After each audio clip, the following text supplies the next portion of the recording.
ಪುಟ್ಟಜ್ಜಿ ಪುಟ್ಟಜ್ಜಿ ಕತೆ ಹೇಳು ಅಂದರೆ, ಬಾ ಮಗ ಹೇಳ್ತೀನಿ ಒಳ್ಳೆಯದೊಂದು ಕತೆಯ ಅಂತಾಳೆ ಪುಟ್ಟಜ್ಜಿ. ಕತೆ ಹೇಳುವುದರಲ್ಲಿ ನಮ್ಮ ಪುಟ್ಟಜ್ಜಿ ಯಾವಾಗಲೂ ಫಸ್ಟು. ದೊಡ್ಡ ಕತೆ, ಸಣ್ಣ ಕತೆ, ಪುಟಾಣಿ ಕತೆ, ತಮಾಷೆ ಕತೆ, ಹಾಡುಗತೆ ಹೀಗೆ ತರಾವರಿ ಕತೆ ಹೇಳುತ್ತಾಳೆ ಪುಟ್ಟಜ್ಜಿ.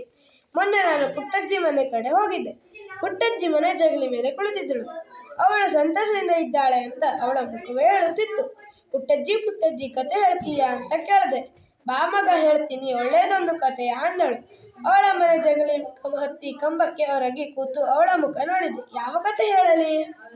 ಯಾವುದಾದರೂ ಒಂದು ಹಾಡುಗತೆ ಹೇಳು ಅಂದೆ. ಪುಟ್ಟಜ್ಜಿ ಸ್ಪೆಷಾಲಿಟಿ ಅಂದರೆ ಹಾಡುಗತೆ.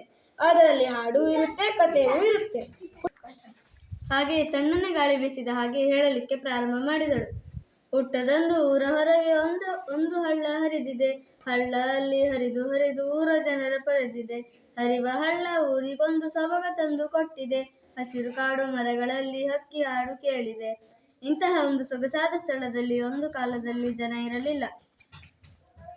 ಹಳ್ಳ ತನ್ನ ಪಾಡಿಗೆ ತಾನು ಹರಿದು ಹೋಗುತ್ತಾ ಇತ್ತು. ಹಕ್ಕಿಗಳು ಹಾಡಿಕೊಂಡಿದ್ದವು. ಒಂದು ದಿನ ಬಹಳ ದೂರದಿಂದ ಒಬ್ಬ ಯುವಕ ಅಲ್ಲಿಗೆ ಬಂದ. ಇಲ್ಲಿ ಇಷ್ಟೊಂದು ಚೆನ್ನಾಗಿದೆಯಲ್ಲ ಅಂತ ಅಲ್ಲಿ ಉಳಿಯೋ ಯೋಚನೆ ಮಾಡಿದ. ಒಂದು ಮನೆ ಕಟ್ಟಿದ. ಮನೆಯ ಮುಂದೆ ತೋಟ ಮಾಡಿದ. ತನಗೆ ಏನು ಬೇಕೋ ಅದನ್ನು ಬಳಸಿಕೊಂಡು ಅಲ್ಲಿ ಉಳಿದ. ಹಳ್ಳದ ದಡದಲ್ಲಿ ಇವನ ಮನೆ.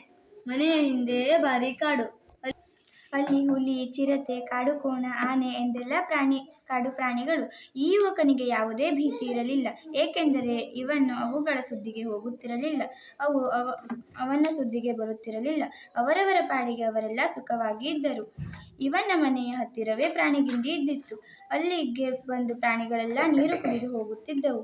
ಒಂದು ದಿನ ಯುವಕ ಮನೆ ಜಗಲಿ ಮೇಲೆ ಕುಳಿತಿದ್ದಾನೆ. ಆಗ ಹೆದರಿ ಗಾಬರಿಯಾದ ಒಂದು ಜಿಂಕೆ ಅಂಗಳಕ್ಕೆ ಧಾವಿಸಿ ಬಂದಿತು.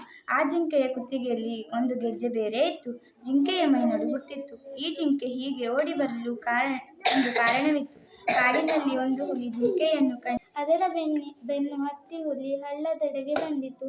ಪ್ರಾಣ ಭಯದಿ ಜಿಂಕೆ ಬಂದು ಮನೆಯೊಂದನ್ನು ಹೊಕ್ಕಿತು. ನನ್ನ ಪ್ರಾಣ ಉಳಿಸು ಎಂದು ಮನೆಯೊಡನನ್ನು ಕೇಳಿತು. ಈ ಯುವಕನಿಗೆ ಜಿಂಕೆ ಹುಲಿಗೆ ಹೆದರಿ ಇಲ್ಲಿ ಬಂದಿದೆ ಅನ್ನುವುದು ತಿಳಿಯಿತು.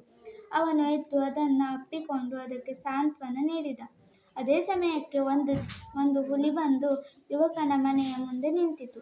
ಏ ಯುವಕ, ಈ ಜಿಂಕೆ ನನ್ನ ಆಹಾರ. ನೀನು ಇದಕ್ಕೆ ರಕ್ಷಣೆ ನೀಡಿದರೆ ಅದು ಅರಣ್ಯ ನಿಯಮಕ್ಕೆ ವಿರೋಧವಾಗುತ್ತದೆ. ಜಿಂಕೆಯನ್ನು ಬಿಟ್ಟುಕೊಡು ಎಂದಿತು ಹುಲಿ. ನೋಡು, ಇದು ಅರಣ್ಯದ ಜಿಂಕೆ ಅಲ್ಲ, ಯಾರೋ ಸಾಕಿದ ಪ್ರಾಣಿ. ಇದರ ಕುತ್ತಿಗೆಯಲ್ಲಿ ಗೆಜ್ಜೆ ಇದೆ. ಅರಣ್ಯದ ಪ್ರಾಣಿಯನ್ನು ಕೊಂದು ತಿನ್ನಲು ನಿನಗೆ ಅಧಿಕಾರವಿದೆ. ಆದರೆ ಹೀಗೆ ಯಾರೋ ಸಾಕಿದ ಪ್ರಾಣಿಯನ್ನು ಕೊಲ್ಲಲು ನಿನಗೆ ಅಧಿಕಾರವಿಲ್ಲ. ನಾನು ಇದನ್ನು ಬಿಟ್ಟು ಕೊಡುವುದಿಲ್ಲ ಎಂದು ಆ ಯುವಕ ಹುಲಿಗೆ ಉತ್ತರ ನೀಡಿದ.